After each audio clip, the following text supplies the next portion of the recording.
DWC, Radyo Mandilyo, 802 sa inyong mga radyo. Nangindahan sa kahiusahan o kalambuan.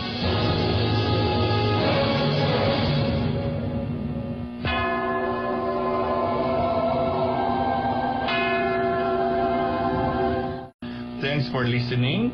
And atong tanawon. Good piyo, Father Ram, naminaw na pod mi sa imong programa paano sa pagtuo from Recoletos Altar Server sa Valencia. Okay?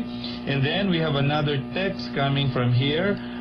We say, good evening, Father. I hope nga taas nga MPS ang makuha sa tanang schools nga mag-take sa exams, labi na sa AMLA National High School sa coming exam karong March 3. And good luck to all the fourth-year students sa tibuok Philippines nga mo take sa test. Hope nga makapasar mi sa test from the fourth-year student.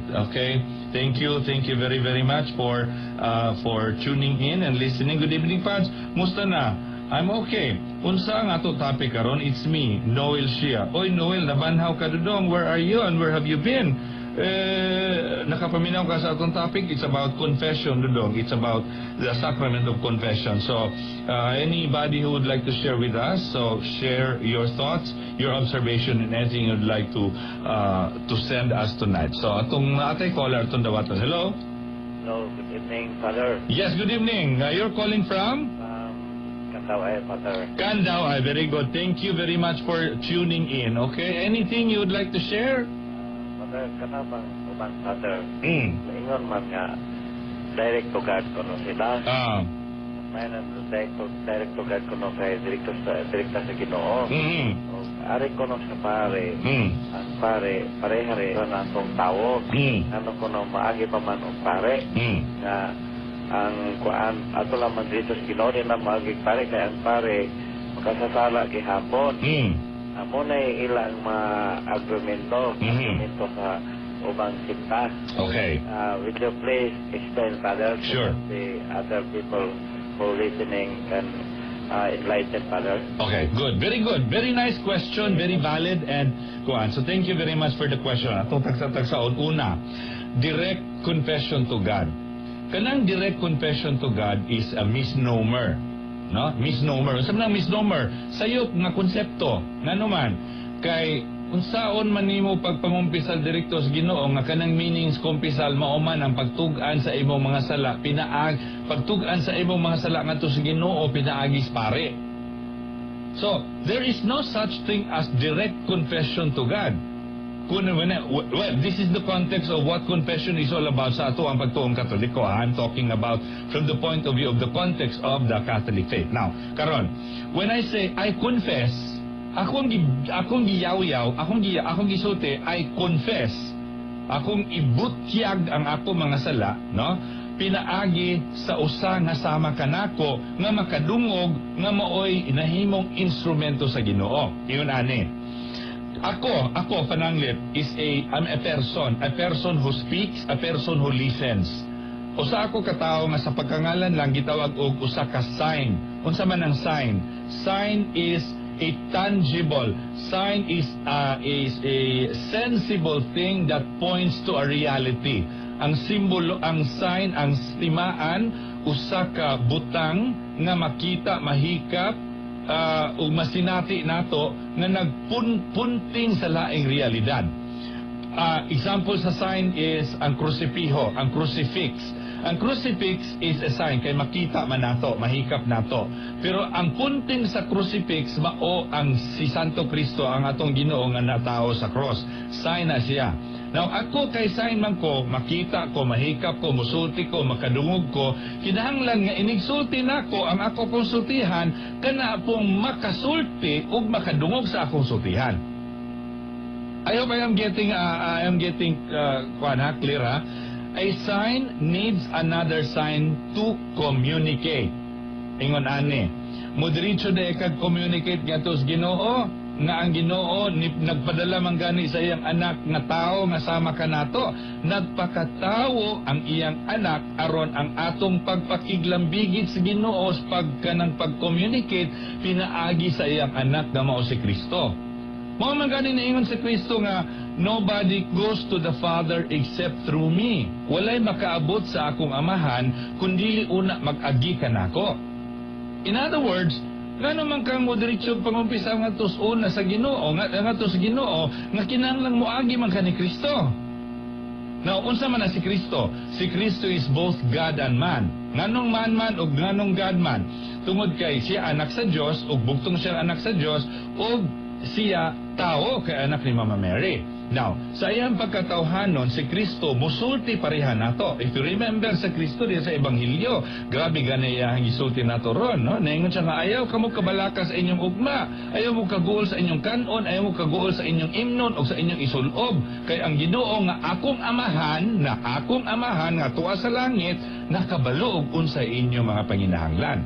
So meaning, kinahanglang kung mo communicate ta sa iyang amahan, kinahanglan mo agita ni Kristo. Mabitaw ng atong pag-aampo, maingon nga, among langit ang amahan, mangayo kami kanimo og maayong panglawas. Kini, among gipangayo, pinaagi ni Kristo nga among Ginoo. Gibalik-balik mo na ni Kristo, kung mangayo ka mo sa amahan sa ako ngalan, kinahanglan pod ipaagis ako ngalan karon ang ako amahan mo hatag kaninyo. Now, karon ang si Kristo wala naman din personally kanibalik man siya ngadto sa ginharian sa amahan, naglingkod sa tuo sa amahan, pero sa wala pa siya mobalik, nagpili siya pipila ka mga tao nga gitawag niya mga apostoles ug mga sumusunod niya ug mga disipulo aron mo padayon sa iyang buhat sa pagpangluwas. Gihatag ngadto niya ang gahom sa mga apostoles nga ipadayon ang pagpadayon sa pagpanudlo sumala gayud sa mithi sa ebanghelyo. Og ang nagtudlo niini kitong mga 12 ka mga apostoles mao toy pinakaunang hugpong sa mga hierarchy kanang naa sa simbahan kaning mga pari o mga obispo. No? Ang mga obispo mao ang mga successors of the apostles. Remember si Peter o ang uban pa mga apostoles, nagpadayon siya sa buhat sa pagwali, nagpadayon sila sa pag-ayo gani sa masakiton si Peter, nagpadayon pud sila pagpasaylo sa mga sala, pinaagi sa gahom nga gihatag nila isip mga apostoles. Therefore, kinahanglan ang mga 7 ka sakramento actually is an encounter with Christ through the priest. Kadili man mahitabo ang sakramento walay pare. Ha? Ang pari raman mo ay makahatag sa sakramento. Now, kanang pare nga gipili is Ginoo, mga makasasala magyud na. Kay tao na. Katubitos Pedro. Si Pedro nga mo ay gipili ni Kristo nga mahimong pangulo sa grupo, ngano man lagi nga kabalo si Kristo makasasala tos Pedro gidinay gud siya kato sekulo, pero nganong siya may gihimo nga leader. O ngano man kadili man mag-isip ng Ginoo makasala kag dili, kun iya kang tawgon gyud kaniya makasala kag dili, usa ka ni kakatawo makasala gyud ka. Duha ra man katawo ang way sala, si Kristo ug si Maria. Ang mga apostoles, ang mga Santo Papa, mga makasasala man na sila. Pero gitagaan sila gahom sa Ginoo nga maoy mamahimong tigpama ba o mahimong signales, mahimong timaan sa iyang grasyang ipabuhagay diha sa mga sakramento. Iyon ana, ang grasya nga madawat nato sa sakramento wala mag-agads pare, kay dili man ang pare matag-iya sa grasya. Ang grasya nga madawat nato sa sakramento gikan sa Ginoo ug atong tan-awon ang pare moro ni siya og kanang sandayong, ano kubla sa sandayong kanang gutter, ano? Kada moagi bitaw magbuhagay ning ulan, kusog kaayong ulan tubig, ang gutter nagbuhagay ang gutter gikan sa taas padungad sa ubos ang tubig. Pero ang grasya madawat nimo nga grasya dili mag-agad kung unsang klaseng tao ang nagdala ni ana o unsang klase nga pagkapare, no? Kaya ang pare gipili man na usa man na ka mga sakramento, ato niya nang hisgutan pod ang pagkapare. Napog koy kuan ana, napog koy interview ana, napog koy ako nang ipadangat din aron masabtan ninyo unsay papel sa mga pari sa atong simbahan. Huna-huna aragod kun walay gipili ang Ginoo nga mooy magdumala sa simbahan o mamahimong timaan sa pagpabuhagay sa iyang grasya, maglisod ta. Nganong ang pangutana, balikan ako, nganong kinahanglan mang isa-isay ngadto sa pari ang mga sala? Una, tungod kay kinahanglan makamuyaw-yaw. Oh, sulay ra gog yaw-yaw nga ikarong usara tubangan sa bongbong? O di ba ngilad? Na makakita nimo ni ana mo ka una-unsa man ni taon siya, oy. Pero kung musulti ka, kay ikaw tao man ka, dapat idigsulti nimo ni ining imong mga kasalanan, adto po nimo na isulti sa gipili sa Ginoong tao, kay si Kristo tao man, ug ang mga pari, mao may hulit ni Kristo dinhi sa kalibutan, sila maoy mahimong kanang instrumento nga makapangumpisal ka, makasulti ka sa imong mga sala, ug ang pulong sa Ginoo, pulong ni Kristo, masulti pod nimo nga nangumpisal. Sulay ragod og kumpisal katong nagkanabitang nagdumili pagpangumpisal, sulay ragod, di ba kay nindot kaayo paminawon ang usa sa pinaka epekto sa kumpisal. Nga dili gyud malalim, I tell you, katong mga sige na pangumpisal o katong dugay na nakakumpisal unya after a while nakakumpisal ako. I've been in the priesthood for 19 years, mag 20 na karong tuiga, 20 years na pa sa pagkapare. Ug I tell you, na ako sa eskwelahan, na ako sa St. Paul's, sa panahon nga dunay mga recollection unya ako nang pakumpisalon sila, grabe kaayo. Na uban nga dugay kay wala na mangumpisal, kuan pa kaning elementary pa, unya karon makaingon sila nga giganoy sila sa Espiritu Santo because kana magong pagpangumpisal, no, it is more than human effort gyud. Ang pagpangumpisal is a spirit leading you. Ang Espiritu Santo nagtukmod nimo sa pagduol ngadto sa sakramento. Pilis pare, ang pare kuan ra nang pare kanang mura na siya kanang telepono. No? Kada telepono, pwede man ka og Nokia, pwede ka og katong China, no? Pwede ka og iPhone 4. Pero ang imong madungog parihara, ang text nga imong ipadangat parihara. Ingon ana pud ang grasya sa kumpisal. Dili lang sa kumpisal, bisan ganis misa. Ang grasya nga madawat nimo sa misa sa panahon nga ang pari nga magmisa, Kristo man na imong gidawat lawas og dugo. Wa man na mag-agad sa kinsay pari nga nagmisa. No?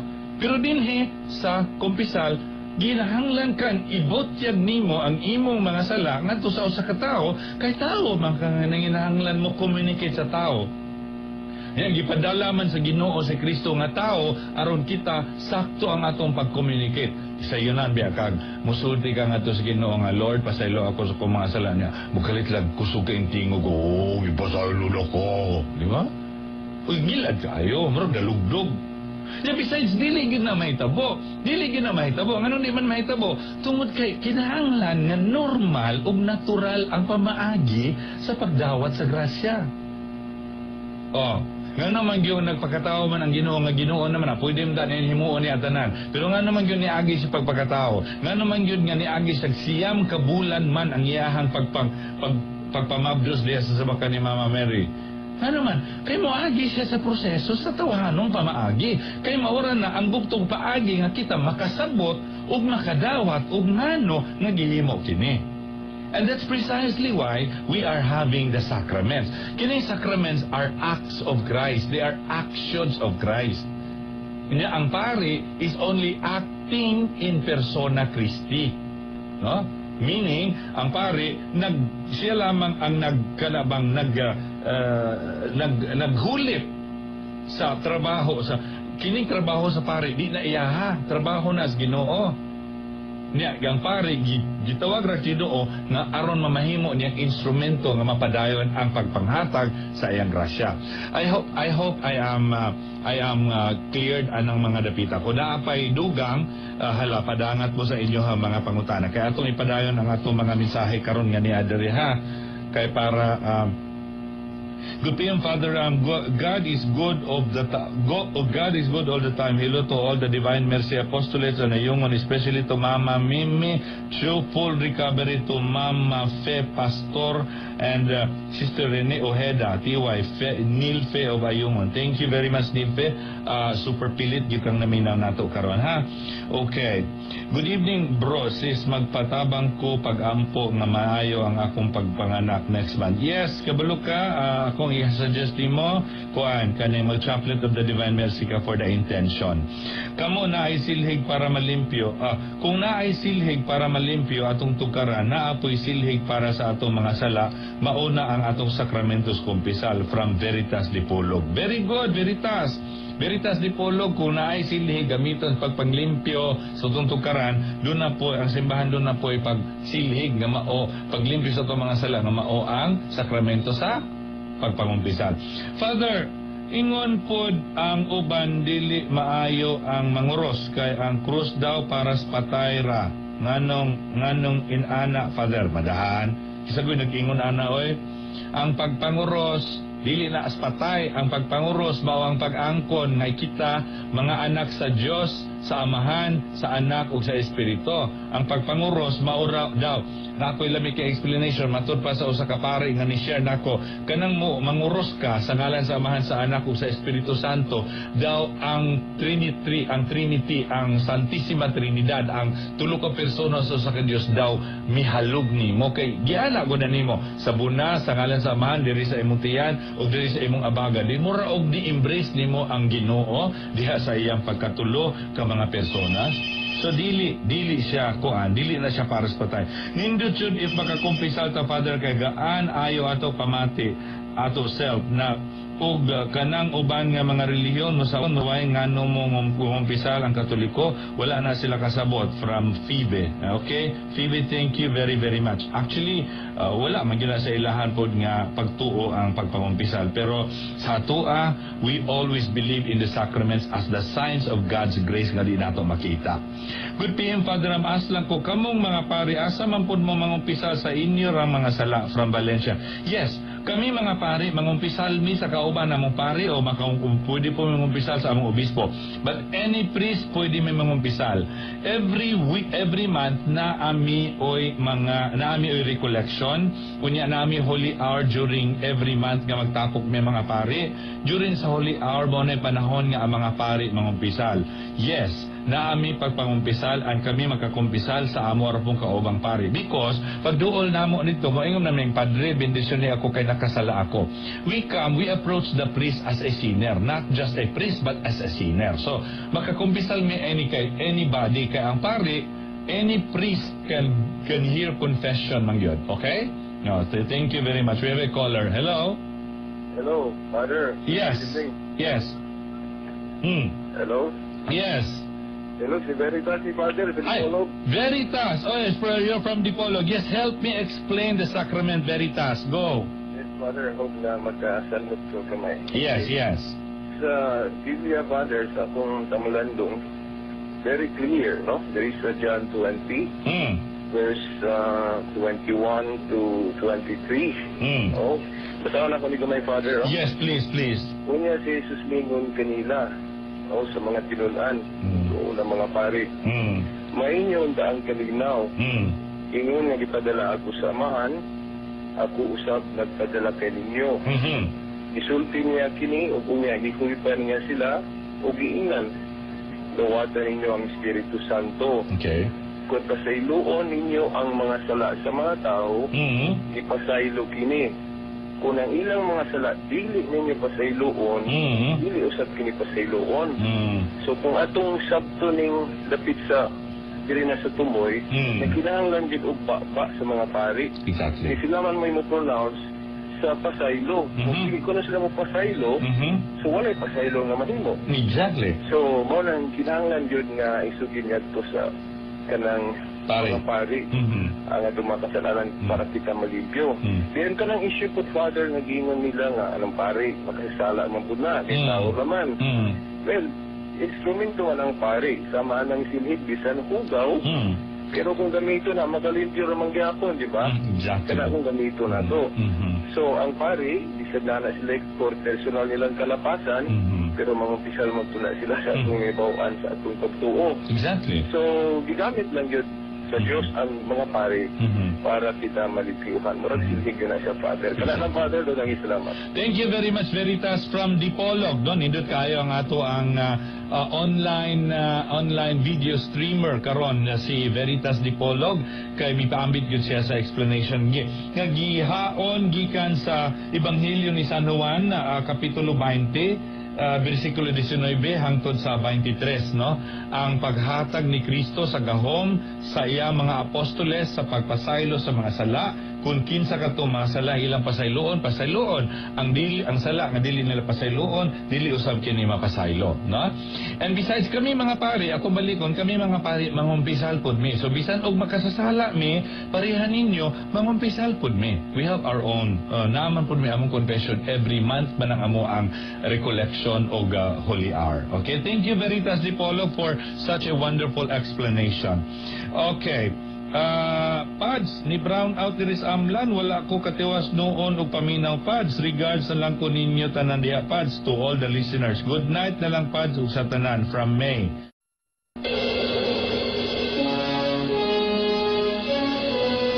DYWC Radio Bandilyo 802 sa inyong mga radyo.